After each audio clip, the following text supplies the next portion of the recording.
자, 바로 이어서 가보겠습니다. 김동완 민주당 의원 모셨습니다. 의원님 안녕하십니까? 네, 반갑습니다. 네, 김동완 의원, 저희가 오늘 아침에 기자회견하는 현장 봤고 기자회견 이후에 1인 시위하는 이제 국민의힘 인사들이 막무가내로 버티는 모습까지 보고 왔습니다. 1인 시위가 예. 아니라 2인이 시위를 한 거고요. 2인 시위한 거다. 헌재 앞에서는 네. 헌재 100m 내에서는 집회 시위가 금지되어 있습니다. 근데 그 자체가. 국힘 측 인사 둘이 나와서 네. 그 시위를 하고 있는 것은 명백히 집시법 위반이고요. 그렇네요. 이 부분에 대해서는 경찰이 현행범 체포를 즉각 나서야 되는데 그 네. 나서지 않고 수수방관하고 있는 모습에 대해서 저희가 이의를 제기했는데 그럼에도 불구하고 경찰이 나서지 않고 있는 모습이 참 우리나라의 법치주의가 많이 무너져 내리고 있는 상황이다. 그렇게 저희는 느꼈습니다. 예, 민주당 의원님도 막 뭐라고 하시는 모습을 제가 봤는데 그냥 뭐 참을 수 없는 상황 아닙니까? 이 상황 자체가. 아니 명백히 예? 불법이고 법을? 현행범 위법인데 네. 그것을 수수방관하고 있을 수는 없지 않습니까? 그러네요. 저희 같은 경우에는 기자회견 같은 경우에는 할 수 있기 때문에 기자회견만 하고 의원들이 빠지고 1인 그리고 시위한 사람 남고. 1인 시위만 하고 저희가 엄격하게 그렇게 하고 있는데 네. 국민의힘 측에서는 뭐 2명이 나와서 시위를 할 때도 있고 3명이 나와서 시위를 할 때도 있고 집회를 하고 이것은 명백히 현행범이고 네. 집시법 위반이기 때문에 저희가 지금 당장은 뭐 경찰이 움직이진 않고 있습니다만은 저희가 끝까지 그 부분은 책임을 물어서 엄격한 법의 심판을 내려야 된다라고 생각합니다. 네, 엄격한 법의 심판. 사실 이제 법 얘기를 우리가 계속 하고 있는데 가장 중요한 헌법 위반 행위에 대한 헌재 판단이 아직 나오지 않고 있기 때문에 맞습니다. 오히려 더 혼란 상황이 이어지는 것 같아요. 네, 제가 그 오늘 집회를 저희가 기자회견을 진행하는 과정에서 많은 욕설도 들리고 그 극우 지지자들이 막 비난도 하고 욕설도 하고 했었습니다. 예. 근데 제가 변호사를 하면서 그 경찰에 대해서 뭐 너희 짭새냐 뭐냐 뭐 욕설을 하면 경찰이 바로 현행범을 체포하고 모욕죄로 입건을 시킵니다. 경찰 같은 경우에 본인들한테 그렇게 욕이 들어갔을 경우에. 네. 그런데 저런 극우 성향의 그 극우 집회 사람들이 정말 입에 담지도 못한 욕설과 비난과 이런 것을 수수방관하고 있는 게 저는 이게 과연 민중의 지팡이인 경찰이 저렇게 방관하고 있는 게 맞냐. 네. 정말 이 부분에 대해서도 경찰한테 따져 물어야 되고 저는 이 부분은 확실한 그 직무유기의 지금 상황이라고 보고 있습니다. 네. 근데 다만 이렇게 지금 우리 사회가 혼란스러운 게 헌법재판소가 빨리 지금 윤석열 대통령에 대한 결정을 파면 결정을 내려야 되는데 네. 그걸 내리지 않고 있음으로 인해서 이렇게 사회가 혼란스럽고 경찰들 역시 이렇게 위축되어 있는 상황이지 않을까 그런 생각입니다. 그렇네요. 이게 법 기강 또 우리의 헌법이 살아있음이 빨리 확인돼야 되는데 그게 안 맞습니다. 되다 보니까 극우의 중동도 있고 경찰도 좀 소극적으로 대응하는 게 아니냐. 맞습니다. 이런 생각. 또 전농 우리 이제 농민들이 트랙터 시위 네. 하겠다. 그리고 집회 신고도 하면서 남태령에 모여서 지금 행진하겠다라고 했는데 그 어제 이제 밤에 막다가 겨우 이제 오긴 왔는데 맞아요. 네. 우리 국민들의 이제 표현의 자유는 이렇게 좀 옥죄는 모습을 억압을 좀 보이는 것 하면서, 같고 네. 극우들의 이 집회 시위는 사실 백혜련 의원이 계란 맞을 때도 그때도 경찰들이 있었어요. 그 네, 현장에 맞아요. 못 막은 거예요. 네. 어제 남태령 시위 같은 경우 네. 보더라도 그 신인규 아니구나. 예, 그 남성연대, 신남성연대. 네, 신남성연대랑 지금 경찰이랑 모의를 해서 어떻게 우리가 막을 건지 다 작전을 짜고 그 와중에서 뭐 돈 얘기도 오고 갔다는 이런 얘기까지 지금 안정권 돌고 그 있지 영상 그게 뭐 지금 않습니까? 예. 네. 지금 이런 식으로 지금 법 기강이 너무나 해이해져 있는 상황입니다. 정당한 집회에 대해서는 지금 경찰이 무력을 동원해서 막으면서 네. 안정권하고는 그런 협상을 해서 지금 그런 식으로 집회를 방해한다. 저는 이 부분에 대해서는 우리 민주당 의원들이 해봐야겠네요. 적극적으로 나서서 짚어야 된다고 생각합니다. 그러니까 영상에 나온 그 정황들이 정말 사실인지 맞는지 이거 저도 영상을 직접 보긴 했거든요. 네. 어느 정도는 사실은 맞는 것 같습니다. 그걸 막 연기하듯이 한 거일 수도 없잖아요. 네, 사실은 그 맞습니다. 영상 자체가 그 진위 확인을 꼭 해야 그 하고 파악해야 된다. 경찰도 그렇게 대응한 건 맞다라고 인정했어요. 근데 다만 경찰의 얘기는 뭐냐? 그 안정권이나 이런 사람을 좀 달래서 하려고 본인들이 했다라고는 일단 얘기는 하고 있는데 말이 이거는 됩니까? 그런 수준을 지금 초과하는 예. 그런 내용입니다. 이 이제 경찰대 대응을 보면서 우리 국민들이 분노하게 되고 헌재의 지금 미적되는 모습을 가지고도 지적을 많이 하고 계신데 결국 헌재의 빠른 판단이 나와야 이게 해결이 된다. 뭐 지금 빠른 판단이라는 얘기가 나오기가 어려울 정도로 네. 3월 26일까지 왔고 저희 조미림님께서 댓글 보내주셨는데 이 정도면 헌재 없어져야 되는 거 아닌가요? 너무 화나요. 윤석열 돌아오면 이민 갈까 싶어요 진짜라고 하시면서 댓글을 슈퍼챗을 통해서 보내주셨습니다. 이게 국민들의 마음이거든요. 저는 헌법재판소가 본인들의 권위와 정당성을 스스로 내려놓고 있는 상황이다라고 생각되고요. 그걸 포기하고 윤석열을 살려주는 게 아닌가 이런 생각도 들고 그러니까 내가 헌재 재판관이지만 헌재 없어져도 돼. 헌재 없어지고 윤석열 살리면 되지. 이런 생각하는 사람이 소수 있는 게 아닌가 몇 명은 있는 게 아닌가 이런 생각이 들어요. 이런 의심이 들 정도로 늘어지고 있는 거 아닙니까? 그런 상황이 있을 겁니다. 있을 거고요. 저는 사실 윤석열이 석방됐을 때 지금 이게 좀 보수의 카르텔이 작용하는 거일 수도 있겠구나 이런 생각을 했었어요. 그걸 했더라도 헌법재판소나 이런 보수의 입장에서는 네. 사실은 윤석열과 이재명 대표 둘 다 날리겠다라는 그런 아마 시나리오가 있었을 거라고 저는 생각합니다. 그런 시나리오 속에서 판단을 한다면 적어도 이재명 대표의 판단을 보고 헌법재판소가 판단하려고 지금 저렇게 미루는 상황이겠구나. 근데 그 마지노선을 저는 개인적으로는 28일로 생각했어요. 그 자체도 잘못된 거지만 예. 어차피 윤석열 대통령을 날린다는 전제로 이게 지금 정치를 하고 있구나 헌법재판소가. 일단은 모든 헌법재판관들이 그렇다는 것은 아닙니다. 일부 네. 헌법재판소가 결정을 내리기 위해서는 전원의 그 도장이 날인이 되어야 되는데 한두 명이 이렇게 땡깡을 부리는 상황에서는 이게 지연될 수밖에 없는 상황이 벌어질 수밖에 없고요. 네. 근데 이런 상황에서 이재명 대표 재판을 보고 내리겠다라고 그들의 정치적 판단을 했다라는 거에도 문제지만 네.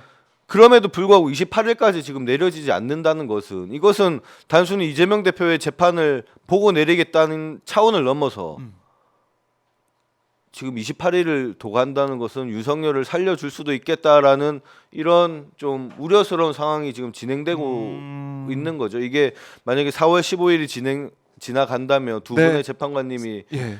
그 임기 만료로 종료하지 그러니까요. 않습니까? 이렇게 되면 정말 4월 18일. 우리 대한민국이 극단적인 상황으로 치달을 수밖에 없다라고 생각되고요. 그런 상황은 꼭 막아야 된다라고 그러니까요. 생각되고.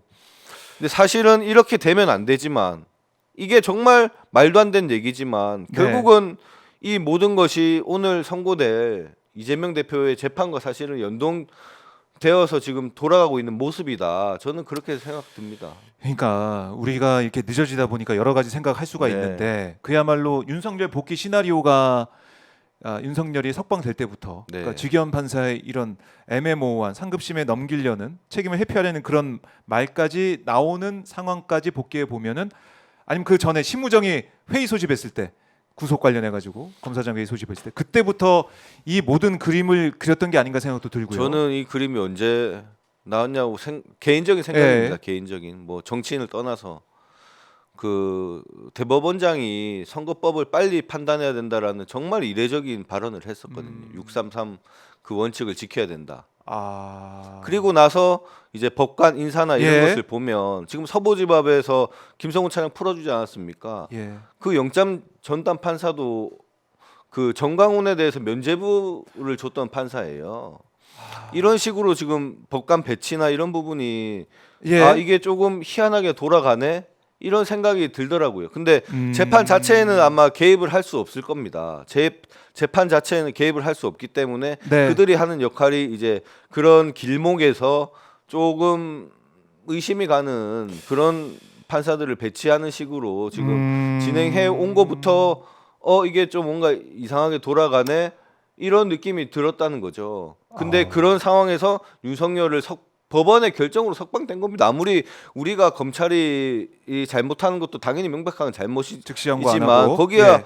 손뼉을 친 게 그 사법부거든요. 직위원 판사거든요. 예. 그러니까 직위원 판사 그 재판부에 윤석열이 배당이 되고 직위원 판사가 그런 식으로 판결을 내리고 네. 그 이후에 헌법재판소가 당연히 빨리 심판한다는 윤석열에 대한 재판이 미뤄지고 있고 네. 그게 공교롭게도 이재명 대표의 재판이 그 사이에 이제 있다는 거죠. 이런 것을 보면 이게 단순히 그냥 우연과 우연이 겹쳤고 음. 우연과 우연의 그 검찰의 그 권력 남용만 문제가 아니구나. 이건 사회 전체의 시스템에서 기득권 카르텔이 작동하고 있는 모습이 아닐까 이런 의심이 든다는 거죠. 그러니까 이 상황 자체가 우리가 뭐 좋게 보면은 지금 이제 헌재 한덕수 판결을 보면서 네. 헌재 재판관들이 어떤 생각할까라고 생각하지만 그 전부터 이 법관들의 모습들 이런 것들을 생각해 본다면 또 조희대 대법관의 발언이 이런 거 생각해 본다면 맞습니다. 네. 근데 다만 이게 직접 재판은 개입할 수는 없는 것은 명백하기 때문에 네. 근데 요번에 이재명 대표 재판 같은 경우에는 그 고등법원이 대등 판사로 구성되어 있습니다. 그렇기 때문에 그 판결 자체에는 아마 개입을 할 수 없을 겁니다. 네. 특히나 어제 뭐 보도 자료를 배포하지 않겠다라고 했잖아요. 근데 네. 이게 뭐 다양한 해석의 여지가 있지만 특히나 보도 자료를 미리 배포한다는 것은 미리 준비를 한다는 것은 이게 위에까지 이제 법원 행정처나 이런 데까지 보도 자료가 또 들어가게 되어 있습니다. 그러니까 법원 내부에서도 공리 없이 이제 판결로서만 네. 그 법관들의 그런 의사를 표시하겠다라는 오히려 그런 내용이기 때문에 예. 지금 이재명 대표 상급심까지 그런 이제 작용이 있다라고는 저는 생각하지는 않습니다. 네. 네, 알겠습니다. 저희가 오늘 오후에 이재명 대표 2심 선고 현장 오마이 TV가 생생하게 또 보내드릴 텐데요. 그 재판 얘기는 저희가 뒤에서 좀 더 해보도록 하고요.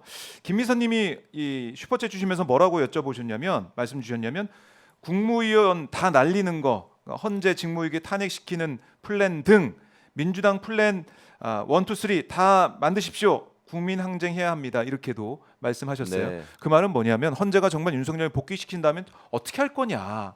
그러니까 그것까지 생각하면서 민주당이 꼼꼼하게 준비를 해야 되는 게 아니냐 이런 네. 말씀이신 것 같아요. 염려가 되시니까. 그런 고려는 사실은 뭐, 네. 뭐 어떻게 하겠다 말하는 것 자체가 리스크하기 때문에 저희가 말은 안 하지만 아마 그 책임 있는 분들은 그런 고려를 좀 하고 있지 않을까 그렇게 생각하고 있고요. 네. 다만 그래도 이런 말을 미리 우리가 한다면 더 또 불안이 증폭되고 할 수 있기 때문에 네. 저는 개인적으로 그 오늘 이번 주 28일까지를 예상을 했었는데 그러게요. 좀 여러분들하고 얘기를 들어보고 예. 현재 상황이나 이런 걸 보면 적어도 다음 주까지는 조금 근데 그게 사실은 이재명 대표의 선고와 많이 연관이 되어 있을 것 같습니다. 오늘 이재명 대표가 무죄나 네. 아니면 그 100만 원 이하의 결정이 내려진다면 저쪽에서도 버틸 수 있는 힘이 많이 떨어지지 않을까 그렇게 생각이 됩니다. 네.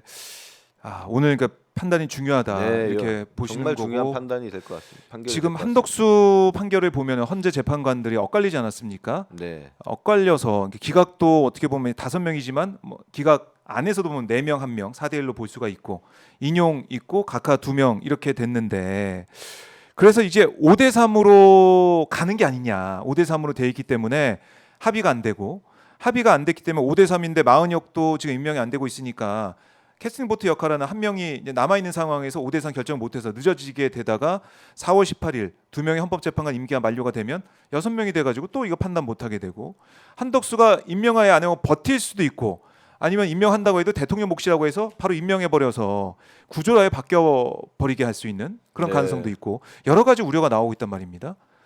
어떻게 보고 계세요? 저는 한덕수 예? 복귀 결정이 어떻게 보면 사실은 타협의 산물일 수도 있겠다. 타협의 산물이요. 윤석열에 대한 네. 파면 결정을 위한 네. 그런 생각을 사실 했었습니다. 이게 내용을 보면 헌법과 법률을 위반했지만 뭐 탄핵 사유는 아니다. 이런 걸 보면 이 내용은 어떻게 보면 헌법 재판관들 사이에 윤석열 대통령을 탄핵시키기 위한 어느 정도 타협을 봐서 네. 지금 한덕수에 대한 좀 기각을 한 게 아닌가. 좀 그런 생각도 사실은 들었고요. 그래서 오히려 저는 긍정적인 이게 시그널도 될 수가 있다.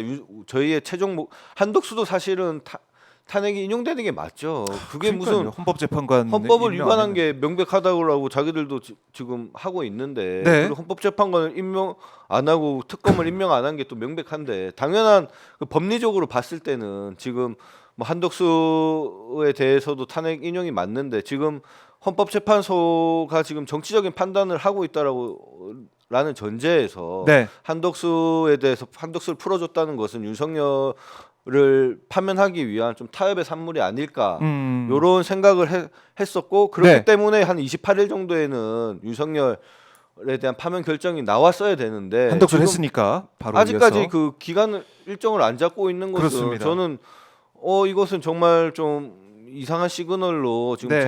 보여지고 있다라고 생각 들고요. 음. 한덕수 결정 자체만 이렇게 본다면 아까도 뭐 여러분들이 또 말씀을 하시던데 이것은 법이 이게 우리나라에 과연 제대로 적용되고 있는 모습인가?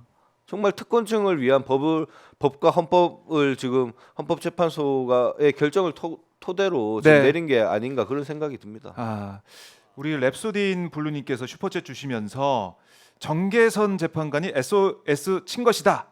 5대 3이고 정계선이 목숨 걸고 막고 있다. 뭐 이렇게 네. 생각을 하시면서 의견도 주셨어요. 그래서 민주당이 더 이제 여러 가지 시나리오를 생각해서 대응 준비도 해야 된다. 이렇게 걱정을 하고 그리고 이제 국민 투표로 정말 헌재의 이 판단 재판관한테 맡기는 게 아니라 국민 투표로 가야 되는 게 아니냐 대통령에 대해서는 특히나 이런 말도 많이 나오는 것 같아요. 그러니까 헌재를 못 믿겠다. 그러니까 헌재 권위가 신뢰가 그만큼 떨어져 있는 것이겠죠. 그 본인들이 자초한 일인 거죠. 그러니까요. 사실은 윤석열 대통령을 제일 먼저 판단하겠다라고 예. 해놓고서 해놓고서는. 그걸 다 뒤엎고 다른 판단부터 해왔던 거지 않습니까? 네. 근데 이런 게 결국 궁극적으로는 우리가 그 개헌을 통해서 그런 부분에 대해서 정리를 해야 된다 생각되고요. 네. 사법부 역시도 지금 이미 이렇게 정보화 사회에 모든 사람들이 다 지금 정보를 다 잘 접근할 수 있는 사회에서 과연 그 소수의 법관들이 네. 그 재판을 진행하는 게 맞느냐 이런 거에 대해서도 저도 개인적인 의문이 있는 거죠. 그래서 뭐 미국이나 영국 같이 이제 배심제를 운영해야 될 이제 시기가 되지 않았을까 그렇게 네. 생각합니다. 네, 자 헌재 지금 저희가 브리핑룸을 계속 여러분과 함께 보고 있습니다. 오늘 수요일 오전 10시 20분입니다. 오늘이 뭐 이번 주 선고를 위해서도 중요한 날이기도 해서 헌재 오마이 TV 계속 지켜보면서 여러분과 함께하고 있는데요. 아직은 헌재 움직임은 보이지 않고 있습니다. 아마 이번 주 답답하죠? 내로는 사실상 지금 힘들지 않을까 좀 그런 생각이 들고요. 일단은 그래도 그래요. 참 참담합니다. 예, 네. 참담한 상황이고. 우리 국민들이 지금 밤잠을 못 이루고 정말 이렇게 힘들어하고 경제가 네. 무너지고 민생이 무너지고 있는데 그런 책임감 있는 헌법기관이 헌법재판소가 저렇게 버티고 있다는 게 도저히 용납될 수 없는 잘못을 저지르고 있다라고 생각되고요. 네. 저는 당연히 뭐 모든 헌법재판관이 그렇지 않을 거라고 생각합니다. 소수의 헌법재판관이 그렇게 지금 버티고 있는 상황이긴 할 것인데 네. 적어도 이제 이재명 대표 재판이 결과가 나온다면 헌법재판소가 그렇다면 저희 더 이상 끌 명분이 없지 않습니까? 그렇습니다. 뭐 자기들 내부 뭐 이재명 대표 재판을 지켜보고 결론을 내리겠다라는 그런 정치적 고려를 했다라면 이재명 대표 재판이 나오고 나서는 당연히 기일을 잡고 선고를 해야 된다라고 보고 있습니다. 그래요. 참 그래도 저희 이제 오마이 TV는 여러분과 함께 헌재를 지켜보면서 이번 주 선고가 내려지기를 이번 주 넘기면 안 된다라는 말씀을 계속 드리겠습니다. 이재명 대표 재판 선고가 4시에 2시에 그러니까 4시간 정도 남았죠. 이뤄지게 되는데 어떻게 좀 예상하십니까, 의원님? 법리적으로 본다면 당연히 무죄인 거죠. 당연히 무죄. 당연히 무죄죠. 사람의 기억을 처벌할 수도 없고 특히나 뭐 여러분들도 말씀을 많이 했지만 낙선자에 대해서 이렇게 엄하게 처벌한 사례가 그동안 없었죠. 허경영 딱 한 번 있었습니다. 허경영 한 근데 번. 허경영 같은 경우에는 네. 단순히 뭐 허위사실 공표 이런 게 아니라 명예훼손까지 상당한 정말 악의적인 그런 내용으로 후보를 비방한 거였거든요. 네. 근데 그런 내용이 아니고서야 지금 이렇게 징역형을 선고하는 것은 역사상 있었던 일이 없는 거고요. 1심 재판 같은 경우에는 사실상 뭐 부장 판사 한 명이 이제 배석을 데리고 판단을 하는 구조였다면 이번 네. 2심 재판 같은 경우에는 대등 재판부로서 판사 개별이 다 의견을 낼 수 있고 그 의견이 합치가 되어야지만이 네. 이렇게 선고를 할 수 있기 때문에 네. 특히나 이렇게 빨리 선고됐다는 것은 이게 3명의 정상적인 판사라면 이렇게 빠른 기일 동안 합의를 이뤘다는 것은 오히려 무죄나 아니면 적어도 그 징역형 100만 원 이하의 벌금형에 해당한다는 합의를 이뤘기 때문에 이렇게 빨리 선고일을 잡지 않았을까 네. 그런 생각입니다. 아무리 뭐 대법원장이 633 그 기일을 지켜라 하더라도 판사는 독립되어 있기 때문에 네. 그 대법원장의 말을 따를 의무 자체는 없습니다. 의무 아하. 자체가 없고 지금 또 재판 구성을 보면 예. 뭐 이런 위해나 보수 쪽 이런 입김이 들어갈 수 있는 구성은 아니라고 판단되기 때문에 네.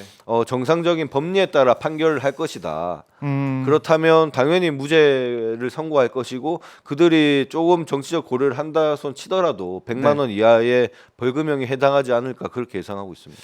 그러니까 빠르게 왔다는 것 자체가 딱 봤을 때 이거 뭐야 이거 이걸 어떻게 이걸로 날려버릴 수가 있어 이런 생각을 했기 재판부가 때문에 오히려 했을 빠르게 거다. 이렇게 기일을 잡았을 거라고 생각됩니다. 정상적인 법리적으로 봤을 때 이게 합의가 이루어지지 않는다면 이렇게 그 길어질 수는 없거든요. 그러면 적어도 한두 명이 이제 예. 1심을 동의를 한다는 건 사실은 좀 이해가 납득이 되지 않는 부분이기 때문에 그렇다면 지금 헌재의 모습처럼 이렇게 판결 자체가 지연될 수도 있었을 건데 만약에 1심 판결을 그대로 따라간다라는 주장이 있었다라면 네. 근데 정상적인 법리적으로 봤을 때 1심을 따라가기가 워낙 어렵다는 게 합리적이고 법리적인 판단이기 때문에 네. 그런 거에 대해서 오히려 의사의 합치가 있지 않았을까. 음. 그렇기 때문에 이렇게 빨리 선고기일을 지정했었을 수도 있겠다 이런 생각입니다. 네.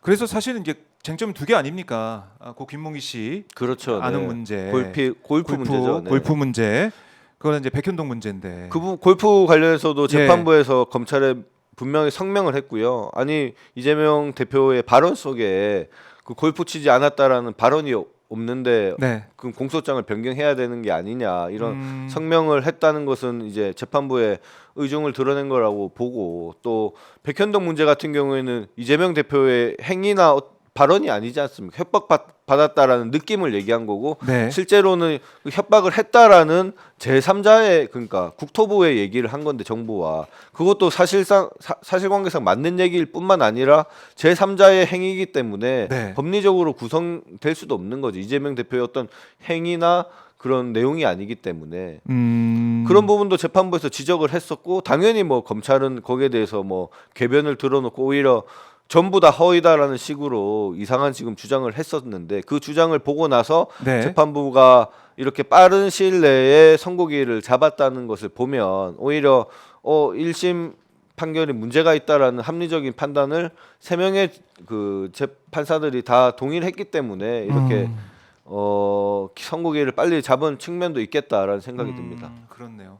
그러니까 이제 정말 이제 100번 양보해서 1심에서는 징역 1년에 집행유예 2년을 선고했지 않습니까? 맞습니다. 검찰이 2년을 구형했는데 그게 이 집행유예 2년을 선고하면서 사실 피선고가 박탈까지 가는 상황이 돼서 1심만 보면 이게 참 너무나 이 사안을 가지고 엄중하게 처벌할 수가 있느냐. 1심에서도 우리가 많은 얘기를 나눴지만은 이해할 수가 없다라고 얘기를 했는데 검찰은 2심에서도 똑같이 네. 징역 2년을 구형했습니다. 그러니까 검찰은 끝까지 이재명 대표 피선거권 이걸 박탈하고 싶다는 생각을 하는 것 같고 제가 볼 때는 이렇게까지 세게 하는 걸 보니까 검찰이 예전에는 그래도 뭐 예. 명분과 형식을 지켜가면서 그 검찰 독재 이제 윤석열을 비호하고 이렇게 해왔었는데 지금은 뭐 막갑하지 않습니까? 이재명을 어떻게든 주저앉혀야 된다 이런 생각이 이재명을 강한 것 어떻게든 같아요. 주저앉히고 예. 뭐 김성훈 차장 풀어주고 뭐 영장도 안 치고 즉시항고도 안 하고 즉시항고도 안 하는 거 보면 이제는 그냥 막가파로 우리는 대놓고 윤석열과 김건희를 위해서 존재하는 집단이다라고 대놓고 지금 얘기하고 있는 상황이기 때문에 뭐 2년 구형했다라는 게 뭐 새삼스럽지는 않고요. 예. 이미 검찰의 조직은 이미 끝났다라고 보고 그들은 무슨 뭐 공익을 위하거나 정의를 위한 조직이 아니라 네. 윤석열과 김건희를 보위하기 위한 조직임이 이제는 대놓고 이제 행동하는 단계이기 때문에 그들이 뭐 2년을 구형하든 100년을 구형하든 그것은 뭐 당연한 거라고 생각이 들고 결국은 재판부가 어떤 현명을 판단을 할 것인가 이런 상황에서 예. 그런 부분을 위주로 좀 봐야 되지 않을까 생각됩니다. 그러니까 1심에서도 뭐 교유 행위 네, 그거 전 처음 들어봐. 저도 그때 처음 들어봤고 많은 분이 처음 들어보셨을 것 같고. 저는 교우행인 줄 알았어요. 교우 관계 뭐 이런 얘기 네, 하잖아요. 근데 교유 교유라는 행위를 만들어서. 단어를 창조해서 한 건데 예. 뭐 이제는 뭐 검찰을 비판할 필요가 있을까요? 다 이미 뭐 국민들 다 아는 사실이고. 그러니까 결론을 정해놓고 거기에 어떻게든 껴 맞춰가지고 네. 가고 법원에서는 검찰의 그런 주장을 받아들여서 검찰의 1심은 입맛대로 그렇죠. 네. 판시를 내리고 이게 좀 이어져 왔는데 근데 2심이 그렇게 2심에서는 호락호락하진 않을 겁니다. 그 판사 경력도 오래되신 분들이고 네. 당연히 1심 판사 같은 경우에는 검찰이 그렇게 세게 주장했을 때 거기에 딸려가는 부분도 있는 거고 특히나 쥐기현 판사 같이 그렇게 뭐 말도 안 되는 상급심 법원 판사가 상급심 판단을 받아보라고 판단하는 경우는 역사상 없습니다. 자기 판단이 종국적이고 내 판단이 맞고 상급심이 나랑 판단을 달리 한다면 오히려 네. 판사의 자존심이라며 상급심이 오히려 잘못됐다라고 주장을 해야 그게 재판장으로서 그 국민의 삶과 그것을 책임지는 네. 재판부로서 당연한 사명감이고 선명의식인데 네. 어떤 판사가 나는 그냥 허투루 할 테니까 상급심에서 판단 받아보세요 이런 판사는 없습니다. 그것은 우리가 좋게 봐주려고 하다 보니까 하는 얘기인 거고요. 네. 그래서 1심 판사가 그렇게 좀 호락호락하게 한다 검찰 주장에 넘어갔었다 치더라도 네. 2심 재판부는 저는 이번에는 그렇지 않을 거라고 확신하고 있고 네. 좀 우리가 잘 지켜본다면 이재명 대표에 대한 무죄와 아니 더 나가더라도 100만 원 이하의 판결이 선고될 것으로 보기 때문에 그렇게 된다면 결국은 그 이렇게 연계돼서는 안 되지만 지금 헌법재판소가 윤석열 대통령을 미루고 있는 게 참 안타깝긴 한데 이재명 대표의 그런 예. 판단이 나온다면 윤석열에 대한 파면 결정도 곧 나오지 않을까 그렇게 보고 있습니다. 네. 참 이재명 대표 얘기를 이 3월 26일 이 얘기를 할 때 네. 야, 그때까지 헌재가 어떻게 끌까? 끄는 게 말이 돼? 라고 했는데 오늘까지 와가지고 또 4월 뭐 얘기까지 나오고 있으니까 본인들이 그것을 연계했다는 것을 만천하에 드러낸 것이고요. 네. 스스로 권위를 무너뜨린 상황에서 조금 많이 안타깝기도 합니다. 헌법재판소가 이렇게까지 나옴으로 인해서 우리 사회에 대한 이렇게 혼란이 부추겨지고 또 헌법재판소가 이후에 좀 개선되고 좀 제대로 된 판단을 하더라도 그 신뢰가 많이 지금 손상된 상태지 않습니까? 어떻게 나오든 간에 네. 결론이 좀 이런 부분이 많이 안타깝긴 한데 예. 그렇더라도 윤석열에 대한 파면은 명백한 거니까요. 저희가 네. 조금 더 이재명 대표 판단을 보고 좀 지켜볼 필요가 있을 것 같습니다. 네, 지금 저희가 광화문 천막당사 모습을 여러분께 생중계로 보내드리고 있는데요. 자, 잠시 뒤 이 천막당사에서 민주당 최고위원 회의가 진행이 되겠습니다. 이재명 대표 이제 발언 순서가 되면 저희가 이재명 대표 발언도 잠깐 들어보겠습니다. 자, 박찬대 원내대표, 김민석 최고위원을 포함해서 최고위원들 자리를 하고 있습니다.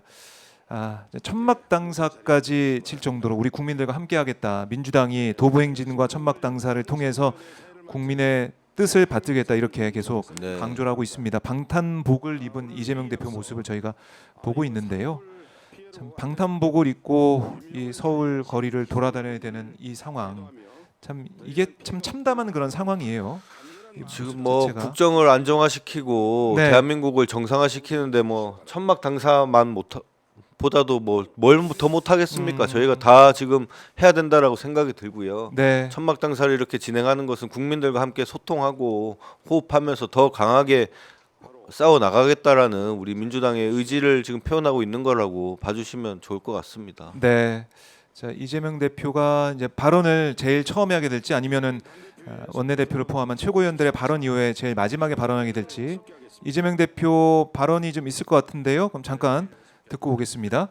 의성에서 시작된 산불이 지금 나흘째 진화되지 못하고 있습니다. 어제도 안동 같은 북동부권 4개 시군으로 산불이 확대돼서 그 지역이 초토화되고 있습니다. 특히나 심각한 건 인명피해인데 현재 산불로 18분이 돌아가셨다고 합니다. 고인들의 명복을 빕니다. 당국이 헬기, 인력, 산불 진화 차량 이런 모든 수단을 총동원하고 있지만 건조한 기후, 강풍 때문에 진화가 매우 어려운 것으로 보입니다. 동해안 산불, 또 강릉 울진 2022년 산불에 의한 세 번째 큰 규모의 산불이 계속 진행되고 있습니다. 더 이상 인명피해가 생겨서는 안 되겠습니다.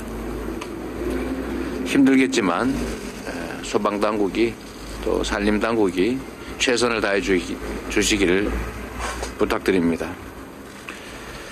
산불이 진화될 때까지 총력적 대응이 필요합니다.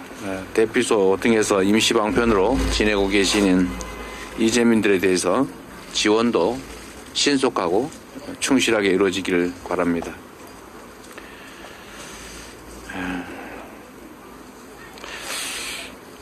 여야가 추경 편성을 합의한 지 벌써 일주일이 지났습니다. 우리 민주당이 수차례 촉구를 하고 있지만 여당은 언제나 그랬듯이 말로만 추경의 긴급성을 강조하면서 시간을 보내고 있습니다. 또 예산 편성권을 가진 정부는 무슨 가이드라인 핑계를 대면서 책임을 국회에 떠넘기고 있습니다. 이번 30일에 열리는 고위당정 협의회에서는 꼭 실질적인 성과를 만들어내기 바랍니다. 어제 발표된 통계에 의하면 중산층의 여윳돈이 5년 만에 최저치를 기록했다고 합니다. 직급이 오르고 월급이 올라도 물가 이자 부담 때문에 각종 비용만 천정부지로 오르다 보니까 주머니가 지갑이 텅텅 비어가는 것입니다. 대한민국의 중산층이 무너진 데다가 또 무너지고 있습니다. 우리 국민 10분 중에 7분이 추경이 꼭 필요하다라고 합니다. 지금 국민 대부분은 경기 침체로 너무 큰 고통을 겪고 있습니다. 조금이나마 이 고통을 덜고 우리 경제에 숨을 불어넣을 수 있도록 정부 여당이 신속하게 추경 논의에 나와 주시기를 다시 한번 촉구합니다.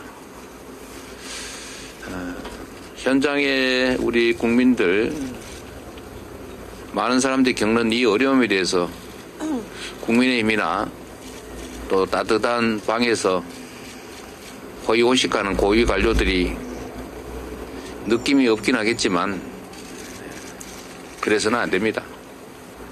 조금만 더 관심 가지고 신경 써주시기를 제3 촉구합니다.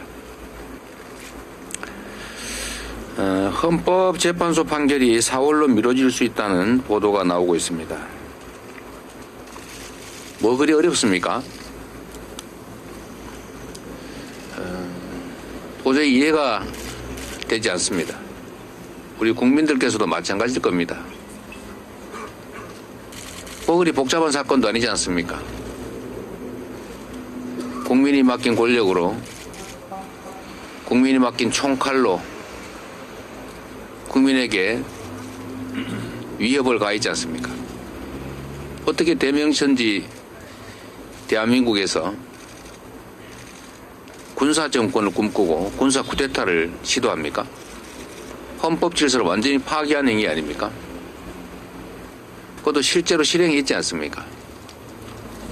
위헌적인 포고령을 선포하고 조건도 갖춰지지 않은 계엄을 선포하고 절차도 지키지 않고 언제나 침해 대상이 될 수 없는 국회의 군대를 진입시키고 언론사들을 핍박하고 명백하지 않습니까? 온 국민이 전 세상 사람들이 다 봤는데 뭔 또 증거가 필요합니까? 이게 위헌 위법이면 부인할 길이 없을 것이고 이게 헌정 질서를 수호해야 될 대통령이 헌정 질서를 파괴했다는 명확한 사실 누가 부정할 수 있겠습니까? 이미 내란 수괴 혐의로 구속 기소된 대통령에게 다시 면죄부를 주면 아무 때나 군사 쿠데타 해도 된다는 거 아닙니까? 비상계엄 면허증 주는 거 아닙니까? 지금 하루에 생기는 피해가 얼마나 큽니까?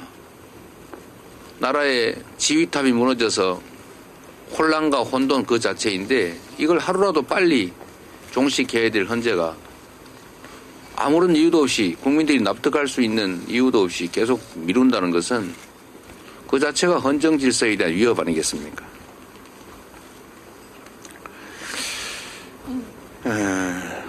골드만삭스까지 우리 경제 성장률 예측치를 또 0.3% 하향했습니다. 경제가 어떻게 살겠습니까?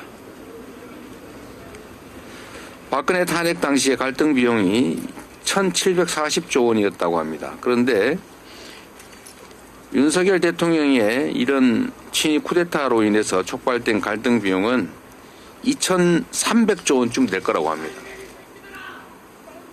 저런 사람들이 생기지 않습니까? 국민들 사이에 왜 싸움 나게 만듭니까? 탄핵 심판 선고가 장기화되면 국가 신용 등급도 낮아질 수 있다는 분석도 나옵니다. 우리 더불어민주당 민주연구원이 개헌 100일의 대가 보고서라고 하는 책을 만들었습니다.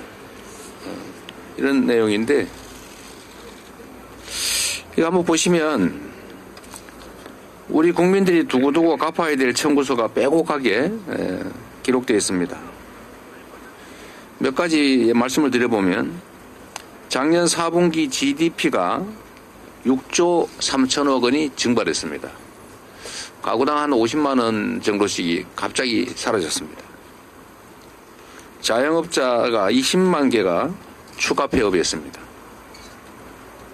20만 명이 직업을 잃었다는 거죠. 뭐 종업원까지 하면 더 많겠죠. 주식 시가총액이 144조 원이 날아갔습니다. 갑자기 내가 가진 주식 자산이 없어져 버린 거예요. 코인 하락, 세수 결손, 뭐 신용 등급 비상 이런 건 따질 필요도 없죠. 생산, 소비, 투자 모두가 다 감소했습니다. 외환 보유액도 4,100억 달러 아래로 떨어졌습니다. 청년 일자리가 최대폭으로 감소했습니다. 이런 상황인데 알 수 없는 이유로 선고를 계속 미룹니다. 어느 쪽이든 빨리 결론을 내야 국정이 안정이 될 것입니다. 87일 만에 한덕수 총리가 복귀했습니다. 마은혁 헌법재판관, 마용주 대법관 빨리 임명하기 바랍니다.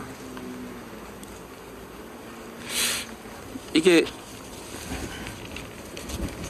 계모임에도 규칙이 있고 초등학교 학급에도 규칙이 있지 않습니까?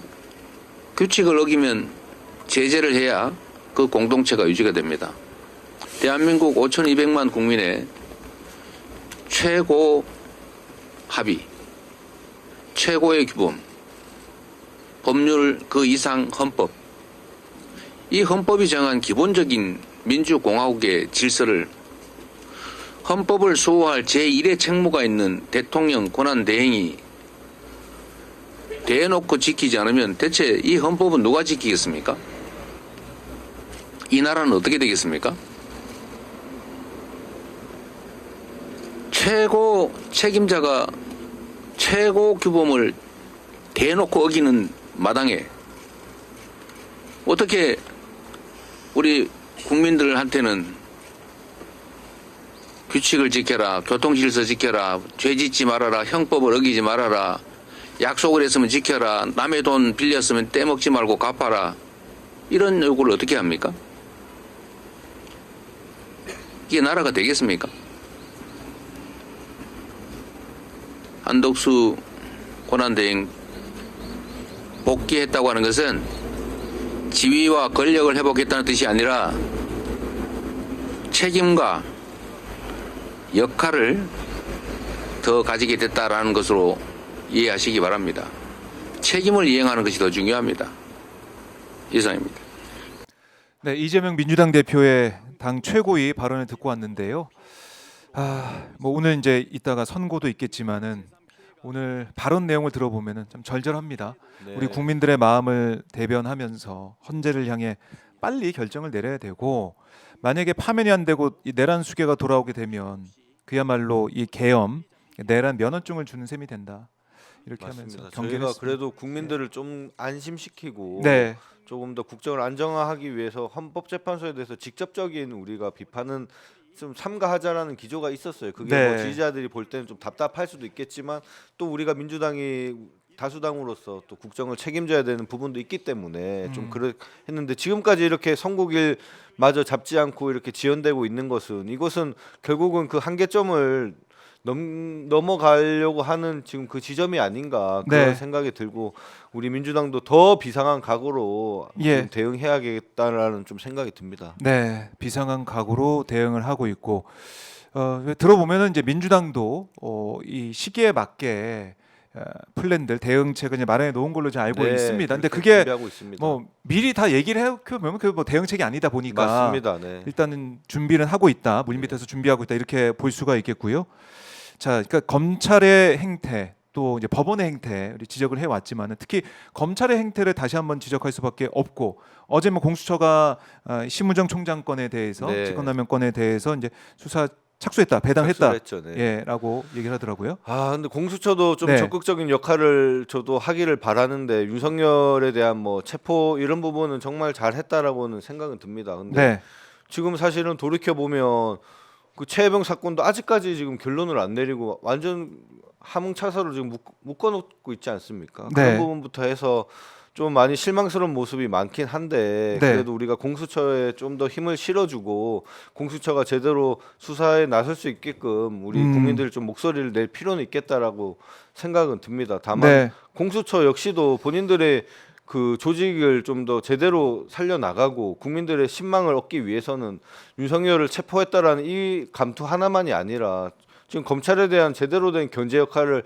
해야 되는데 그런 네. 부분이 조금 미흡한 부분이 있지 않습니까? 그런 부분에 대해서도 제대로 좀 수사를 진행해서 지금 심우정 뭐 검찰총장이라고 해서 수사 못할 거 없지 아, 그럼요. 않습니까? 지금 특히나 그 자녀 특혜 채용 의혹까지 나오고 있는 상황에서 네. 제대로 좀 수사를 진행해서 국민적 의혹을 해소할 필요가 있겠다라고 생각됩니다. 이 직권남용 혐의 사실은 즉시항고를 안 해서 이걸 윤석열 풀어준 이 상황에 대해서는 바로 강제 수사 들어가서 그거는 법리적으로 너무 네. 명백하죠. 그 검찰 내부 규칙상 그 특별수사본부에 대해서는 네. 관여할 수 없도록 되어 있는데 그런 부분을 대놓고 관여했다라고 본인이 공표한 거지 않습니까? 소신껏 했다 뭐 이런 식의 얘기를 그것은 하니까 네, 직권남용에 해당한 법리에 너무 딱 들어맞는 예. 상황이기 때문에 공수처가 제대로 수사할 의지가 있고 제대로 수사를 나선다면 바로 입건할 수 있는 상황, 기소할 수 있는 상황이라고 판단됩니다. 네. 공수처가 좀 빠르게 수사를 해야 된다라는 거고 또 언급하셨지만은 심우정 총장의 딸 특혜 의혹 네. 이건 어떻게 이럴 수 있냐는 생각이 드는데 제가 잠깐 정리해 드리면 지난해 국립 외교원 기간제 연구원 채용 공고가 나왔을 때 봤더니 석사학위 소지자 또는 해당 분야 경력 2년 이상의 학사란 조건에 또 교육학, 인문학 등의 전공이 제한이 돼 있었습니다. 근데 이 심우정 딸 심 씨가 2024년 1월 봤더니 그때 석사학위 소지자가 아니었고 그래서 자격 요건이 미달이었는데 서류 심사 통과해서 채용이 됐어요. 결국 채용이 됐어요. 한 명 뽑는 자리에 합격을 해서 지난해 3월 29일부터 8개월간 국립외교원에서 근무했습니다. 이게 끝이 아니에요. 올해 외교부 무기직 연구원에 지원해서 합격하는 이제 과정에 가 있는데 최종 판단하고 있는 거 아니겠습니까? 문제가 제기됐습니다. 지난 1월 외교부 채용 공고를 보면 정책조사연구원 응시 자격을 봤더니 경제 관련 석사학위 소지자 해당 분야 실무 경력 2년 이상이어야 된다라고 했는데 이 기준에 맞는 최종 면접까지 통과한 한 명을 외교부에서 돌연 불합격 처리했어요. 그리고 채용 공고를 다시 냈습니다. 근데 자격이 바뀌었어요. 국제정치 석사로 바뀌었습니다. 네. 국제정치 석사로 바뀌었어요. 경제에서. 근데 봤더니 이 심 총장 딸이 국제협력을 전공한 사람이었더라고요. 이걸 맞춤형으로 바꿔준 게 아니라 맞춤형 특혜 채용에 의혹이 해당하는 나왔어요. 게 너무 분명하고요. 분명하다. 저는 심우정 총장에 관해서 네. 예전에 뭐 추미애 대표가 그 법무부 장관 할 때도 같이 근무했었고 얼마 전에 뭐 최강욱 대표랑도 원래 친분이 있어가지고 윤석열에 대한 뭐 비판 의식이 강한 네. 검사였다라 이런 얘기도 들었는데 왜 지금 이 시국에 지금 윤석열로부터 보온을 받고 왜 저렇게 윤석열을 감싸기 위해서 행동할까라고 생각했을 때 네. 뭐 인천 그 마약 수사 무마도 있지만 저런 식으로 자기 딸에 대해서 지금 특혜 채용을 해주고 이런 식으로 지금 보온을 하고 하기 때문에 저쪽에 붙었구나. 네. 지금 이게 완전히 단순히 그런 가까운 관계가 아니라 아 본인 스스로가 지금 얽혀 있는 상태구나 이런 지금 특혜 채용 이런 의혹이 나오는 걸 보면서 오히려 네. 더 그런 확신이 더 들었던 것 같습니다. 네. 딸과 관련된 문제 때문에 오히려 더 발목이 잡혀 있는 게 아니냐 이런 생각도. 지금 드러난 게 딸만 관련된 문제겠지만 그거 더. 하나만 있겠습니까? 뭐 지금 카르텔이 작동을 했다라면 완전 네. 그들과의 지금 뭐 패밀리가 돼서 같이 이제 그런 식으로 운영을 했겠죠. 여러 군데에서. 그러게 말입니다. 사실은 지금 내란 사태에서도 많이 관여가 되어 있을 거라는 지금 저희가 합리적인 의심을 하고 있지 않습니까? 네, 비화폰 같은 문제도 있고 경우도 야. 있고 이런 부분이 완전히 완전 예. 밀착이 된 상태구나 그런 하나의 모습이라고 생각 들어요. 예. 이렇게까지 비호를 해주니까 우리도 떡을 하나 더 주겠다라고 해서 딸을 이렇게 딸에 대한 채용에 대한 특혜를 지금 제공한 것으로 보고 있고 네. 좀 이런 부분도 결국에는 우리가 뭐 특검을 통해서라든지 공수처의 수사를 통해서라든지 명명백백하게 밝혀낼 것이고 우리 민주당이 끝까지 책임 있게 그런 부분을 밝히는데 앞장서도록 하겠습니다. 네. 자, 먼저 대검이나 외교부에서는 이거 뭐 공정한 절차를 거쳐서 투명하게 채용이 된 거다 이렇게 얘기를 하고 있는데 이거는 그쪽 주장입니다. 네, 주장이고 지금 상황이 혼란스러워서 그렇지 결국은 얘기가 나올 겁니다. 네. 그 실무자들 통해서 나올 수도 있고 아하. 어디를 통해서도 나올 수도 있기 때문에 네. 명백히 이런 식으로 채용을 한다는 게 사례가 제가 볼 때는 없었던 것 같아요. 그리고 외교부 설명이 뭐냐면은 이게 더 많은 사람이 뭐 지원을 하게 만들기 위해서 자격 요건을 변경했다고 했는데 아니 더 많이 지원하려면은 경제에다가 국제를 플러스하든지 뭔가 플러스해서 넓혀야 되는데 맞습니다. 경제 관련이 아니고 국제로 바꿔버렸어요 아예. 그러니까 맞춤형 아닙니까 이거 누가 봐도. 완전한 맞춤형인 거고요. 원래 외교부가 그냥 스펙을 쌓아주기 위해서 본인들이 필요했던 것은 네. 경제 관련된 분야인데 지금 그 분야 자체를 없애버리고 국제 필요도 없는 네, 당시에는. 지금 국제 분야를 지금 집어넣었다는 거지 않습니까? 이런 부분은 뭐 너무나 지금 드러난 사실만 보더라도 명백한 거고 네. 그 사이에서 어떤 카르텔이 작동했는지는 저희가 수사를 통해서 밝혀야 된다라고 봅니다. 네, 수사가 꼭 필요하다. 그리고 이제 이 심씨 이 대학원 지도 교수가 지금 주일 대사인 박철희 네. 주일 대사인데 국내 외교원장 했었어요. 근데 그 제자를 이렇게 픽한 거 아니냐, 또 그 과정에서 무슨 일이 있었겠느냐라는 여러 가지 의혹들이 있기 때문에 이거는 특혜 아닙니다, 경력이 있습니다, 이걸로 퉁치고 넘어갈 상황이 아니고 이 부분이 사실은 워낙 지금 상황이 이렇다 네. 보니까 좀 그렇게 나온 기사긴 하지만 이게 엄청 심각한 문제가 될 수 있다고 저는 보고 있고요. 이거 관련돼서 연관된 분들은 연관된 사람들은 다 형사 처벌을 아마 받아야 될 겁니다. 외교부 내에서도 누가 도움을 줬는지부터 해서 좀 이런 부분이 다 밝혀져서 그분들에 대한 다 그 형사 책임을 네, 지우게 저희가 만들겠습니다. 네. 예.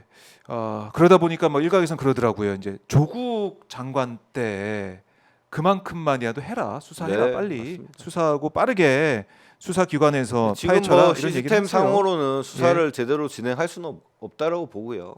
결국 뭐 저희가 특검이나 뭐 이런 걸 특검을 가야 되겠죠. 하던가 아니면 이제 나중에 정권이 교체되고 나서 제대로 된 좀 수사 인력을 또 만들어야겠죠. 네, 검찰을 해체하고 나서. 그러게 말입니다. 심우정 문제, 또 이제 뭐 삼부토건 문제를 보면은 이복현 금감원장이 오늘 또 뭐 라디오 방송에 나와가지고 뭐 4월까지는 끝내겠다, 뭐 김건희 관련된 것도 뭐 들여다보겠다, 뭐 이런 취지의 지금 얘기를 하고 있는 것 같아요. 지난번에 국회에 나와서는 이거 원희룡 김건희 상관없다, 뭐 이렇게 관계없다라고 얘기를 했는데 오늘 라디오에 나와서는 김건희 원희룡 연관성도 분석 중이다, 일단 이렇게는 얘기를 하더라고요. 저는 예. 검찰에 만약에 지금 검찰이라면 누구한테 붙을까 이를 생각했을 때 한동훈 쪽에 붙지 않을까 이런 생각도 들어요. 심우정 같은 경우에는 워낙 이제 윤석열과 같은 배를 김건희로부터 탔고. 보훈을 받았기 때문에 네. 거기에 충성을 하지만 지금 뭐 실무단이나 아니면 새로운 권력을 쟁취하고 싶은 검사들은 예. 한동훈 쪽에 붙지 않았을까 이런 생각이 들고 명태균 사건 같은 경우에도 지금 오세훈 핸드폰 8개나 뺏겼다는 거지 않습니까? 그들이 과연 그들만의 판단으로 그렇게 했을까? 결국은 지금 그 버릇을 못 고치고 음. 윤석열한테 했던 그 행위를 이제 한동훈과 붙어서 지금 네. 검찰 내부에서 작업을 하고 있지 않을까. 그런 연장선상에서 이복현의 그런 행위도 좀 바라볼 필요는 있겠다. 그렇게 듭니다. 이미 이들은 무슨 뭐 정말 죄를 지은 사람을 처벌하고 뭐 잘못됐기 때문에 뭘 하고 이런 단계를 지났고요. 네. 이미 지금 정치에 들어와서 다음 권력을 어떻게 잡을 수 있을까 이런 국리만 하는 집단이기 때문에 그 국리를 연장선상에서 본다면 네. 결국은 한동훈 손을 잡고 그 한동훈을 통해서 한동훈을 이제 띄우기 위해서 필요하다면 김건희나 윤석열도 날릴 수가 있는 거죠. 아. 그래서 요번에 심우정과 그 수사팀과의 마찰이 그런 예. 거에 대한 한 장면을 좀 보여준 것이라고 생각됩니다. 그렇게 볼 수도 네. 있겠네요. 검찰의 움직임 또 이복현의 뭐또 이제 말이 또 바뀐 셈이니까 오늘 보면은 라디오에서 네. 나왔다 했던 그 얘기는 바뀐 셈이니까 검찰이 또 살기 위해서 몸부림치고 있는 거 아니냐, 한동훈을 또 만들기 위한 네. 그 작업에 들어간 게 아니냐. 이런 이철규나 생각까지. 그 장제원 사건이 예. 흘러나온 것도 저는 개인적으로는 한동훈 쪽에서 작업을 한 게 아닌가. 이철규 의원 본인 스스로도 네. 지금 누군가의 보이지 않는 손에 의해서 그런 게 다 폭로가 됐다라고 할 때 여기저기 다 보이지 않는 손이 계속 네. 등장하고 있어요. 결국은 예. 한동훈 대표 쪽에 검찰이 힘을 실어주기 위해서 다 지금 쳐내려고 하고 있는 상황이지 않을까. 오히려 명태균 사건을 계기로 네. 지금 오세훈이나 지금 다 홍준표나 목줄을 검찰이 지금 지고 있는. 지고 있지 않습니까? 아. 그때 이제 그들의 입장에서 누가 유리할까요? 결국은 저는 한동훈 복귀를 위한 시나리오를 검찰이 그 명태균 사건을 통해서 네. 지금 만들고 있지 않을까 그런 생각이 듭니다. 이복현 역시도 한때는 윤석열에 충성을 했지만 결국은 또 그 역시도 한동훈과도 가깝기 때문에 그럼요. 같은 한동훈을 만들기 사단이었으니까. 위해서 좀 삼부 토건도 네. 좀 작업을 할 수 있지 않을까 그런 생각이 듭니다. 그래요. 자, 이제 이런 가운데 지금 우리 의원님께서 더불어민주당 허위조작 감시단 단장, 민주파출소 함께하고 계신데 국민의힘 권영세 윤상현 의원을 업무방해 혐의로 고소했다라는 네. 소식이 들어와 있는데요. 어떤 혐의입니까? 민주파출소에 대해서 네. 본인들이 허위 제보를 해서 우리 민주파출소를 마비시키자. 그러니까 허위 사실을 제보하는 게 아니라 네. 그냥 아무 제보나 막 해서 민주파출소를 아. 마비시키자는 선동을 했습니다. 둘이서. 그러면서 자기들도 제보를 했어요. 나는 뭐 윤상현입니다. 그 이재명 대표가 이런 뭐 어쩌고저쩌고 하면서 허위 제보를 했고 그런 걸 계기로 이제 허위 제보가 지금 수천 건이 들어와 있는 상태입니다. 근데 이거는 명백한 우리 그냥 민주파출소 매크로 돌려서 그냥 뭐 마비시키는 것처럼 같은 거죠. 여론 근데 조작, 내용 여론 자체가 방해를 한다. 허위이기 때문에 이것은 예. 명백한 그 업무방해에 해당한다는 게 명백하고요. 그렇기 때문에 저희가 윤상현과 그 권영세를 고발한 상태고 지금 괜히 그들이 선동해서 같이 이제 허위 신고를 한 많은 이제 그 구구 세력들도 아마 같이 고발이 돼서 수사를 받게 될 것입니다. 네. 지금 법의 잣대로 본다면 권영세나 뭐 윤상현은 빠져나갈 수도 있겠죠. 우리나라 법이 특권층한테 유리하니까요. 근데 그때 같이 동참했던 그 구구 세력들은 아마 네. 처벌을 면하기는 어려울 것 같습니다. 그래요. 여기 법에 지금 잣대를 통해서 네. 법의 판단을 통해서 처벌받을 수 있다라고 말씀하셨고 또 이게 이제 서부지법 폭동이 모의되고 있던 그 시기에 성명불상자의 의미 없는 제보 혐오스러운 글 이게 이제 반복되었다는 맞습니다. 거에 이어지고 있다는 그런 말씀이신데 좀비 채널 7개를 또 추가 폐쇄 조치했다. 네. 이런 얘기도 나오더라고요. 좀비 채널이 뭐냐면 예. 유튜브에 썸네일을 통해서 막 이상한 내용들이 올라오지 않습니까? 뭐 민주당이 뭐 공산당이니 뭐 박선원 의원이 어쩌고 저쩌고 예. 윤석열이 뭐 풀려난다느니 뭐 제2 계엄이 어쩌고 저쩌고 뭐 이런 게 올라오는 그러니까 썸네일만 그렇고 막상 들어가 보면 뭐 이상한 뭐 동물 관련된 영상이 있고 뭐 그런 식으로 해외 방해를. 베트남 관련된 영상 예. 이런 채널들이 좀비 채널이라고 저희가 명명을 해서 막 올라오고 있습니다. 그런 부분을 즉각 그 혐오감을 사실은 조장하고 있는데 즉각 저희가 신고 조치를 해서 네. 많이 지금 내려놓은 상태고요. 그렇다 보니까 이제 새로운 채널들도 지금은 조금 많이 개설은 안 되고 있는 상태입니다. 그렇게 좀 온라인 환경을 개선해 나가기 위해서 저희가 많이 노력을 하고 있습니다. 네.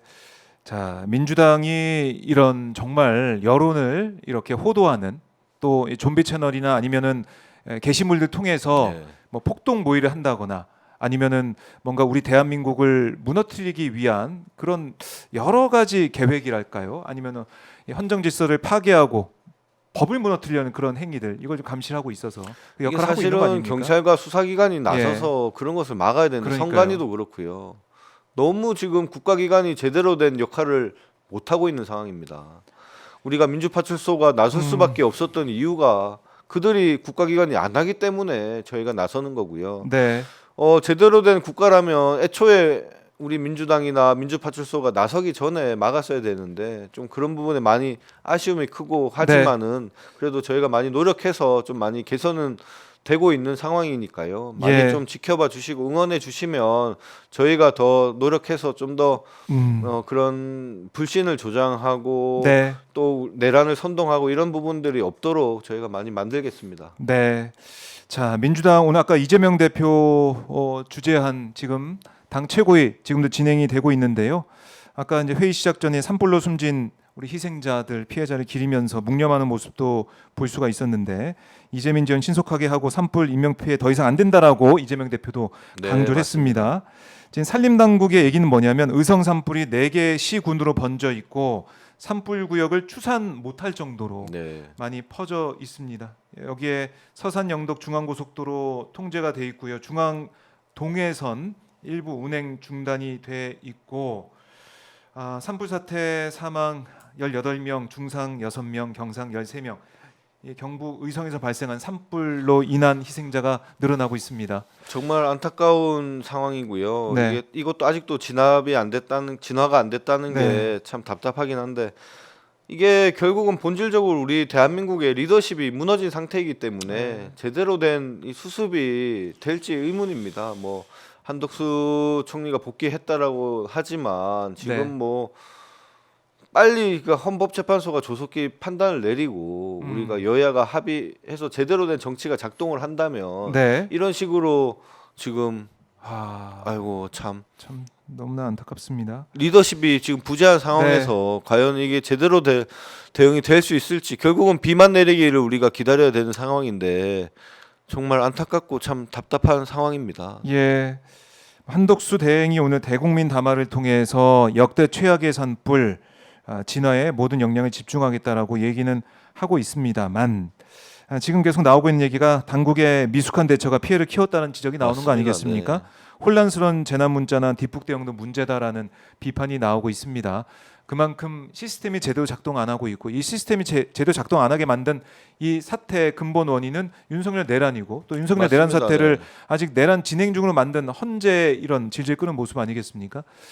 다시 한번 지적할 아직 수밖에 없어요. 12월 3일이 계속 이어지고 있는 거죠. 네. 저희가 뭐 한 2, 3주 전만 해도 드디어 이제 헌법재판소가 변론을 끝내고 판단을 해서 그러니까요. 새로운 대한민국을 만들겠다라는 희망에 가득 차 있었었는데 지금 이게 뭡니까 이게 지금 네. 나라가 저도 참 책임 있는 국회의원으로서 좀 죄송하기도 하고 네. 좀 우리가 더 민주당이 더 잘 싸워서 네. 빨리 우리 헌법재판소가 판단할 수 있게끔 그렇게 만들어야 될 필요가 있겠다라고 생각됩니다. 네. 그래서 지금 민주당 입장에서도 도보 행진이나 아니면 천막당사 회의 또 광화문에서의 투쟁을 통해 가지고 시민들과 함께 하고 있고 네. 민주당이 어떻게 보면 제일 앞장서서 국회 다수당 역할이고 이제 우리가 바라볼 곳은 국회밖에 없는 거 아니겠습니까? 맞습니다. 그 책임감과 네. 그 중압감도 상당히 크고요. 저희들도 빨리 이것을 해결해야지만이 국민들한테 희망을 드리고 새로운 대한민국을 만들 수가 있을 텐데 네. 지금 이거 헌법재판소가 너무 정치적으로 나가버리다 보니까 저희가 예. 참 많이 답답하긴 하지만 그래도 결국은 오늘 이재명 대표 재판을 잘 지켜봐 주시고 네. 무죄나 아니면 100만 원 이하의 판결이 선고될 확률이 높다라고 저는 판단되기 때문에 네. 그렇게 된다면 헌법재판소가 그들 내부적으로의 그러니까 말도 안 되는 얘기지만 그 내부적으로는 이재명 대표를 판단을 지켜보자는 논리로 이렇게 끌어왔지 않았을까 하기 때문에 결국은 그렇죠. 그 다음에는 이제 선고만이 남지 네. 않았을까 그렇게 생각됩니다. 선고만이 남아 있고 오늘 이제 이재명 대표 무죄 선고 2심 선고도 저희가 한번 기다리고 있습니다. 민주당 의원들 특히 야당 의원들이 힘 내서 진짜 맨 앞에 가서 싸울 수 있게 많은 분들이 또 성원과 응원이 필요하다 이런 말씀도 많이 하고 계시고요. 특히 이제 민주당 의원들 현장에서 이제 뵙게 되면 또 시민들이 힘내라 이런 말씀 많이 하지 않으세요? 네, 정말 많이 예? 합니다. 힘내고 특히나- 열심히 싸워달라. 뭐 네. 쓴소리도 있지만 잘하고 있다. 더 힘을 요즘 내달라 응원 이런 많이 말씀도 해주시고요. 하시고. 특히나 행진 저희가 할 때마다 민주여성 그 분들이 같이 이제 뒤에서 같이 행진해주고 끝나고 나서는 다 예. 응원을 해주시고 하는 게 정말 큰 힘이 되고요. 민주여성뿐만 아니라 많은 또 지역이나 우리 당원들이 또 올라오셔가지고 같이 이제 걸어주셔서 네, 그 힘으로 같이 이제 함께하고 있습니다. 네, 결국은 우리가 국민들의 힘과 지지가 없다면 아무리 우리가 바른 말을 하고 우리가 목표가 옳다고 하더라도 원동력이 안 될 텐데 네. 많은 분들이 응원해 주셔서 같이 힘내서 하고 있습니다. 네.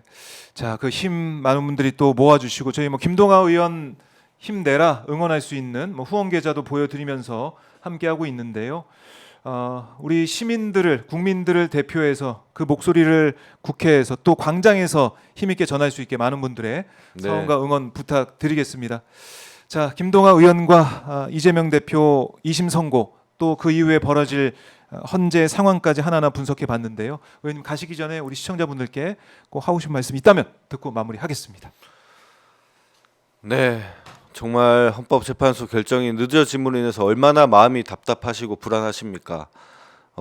우리 저 역시도 주변 뭐 제 아내마저도 너무 답답하고 힘들다라고 저한테까지 토로를 하고 있습니다. 그러나 우리가 많이 이겨왔던 것처럼 결국은 우리가 승리할 것입니다. 조금만 더 믿고 지켜봐 주신다면 조속한 시일 내에 헌법재판소가 윤석열의 탄핵을 인용하는 그런 결정을 내려줄 거라고 믿습니다. 저희가 그렇게 만들도록 많이 노력할 테니까요. 많이 응원해 주시고 힘을 보태 주시고 지켜봐 주시기 바랍니다. 감사합니다. 네, 의원님 말씀 잘 들었습니다. 네. 네.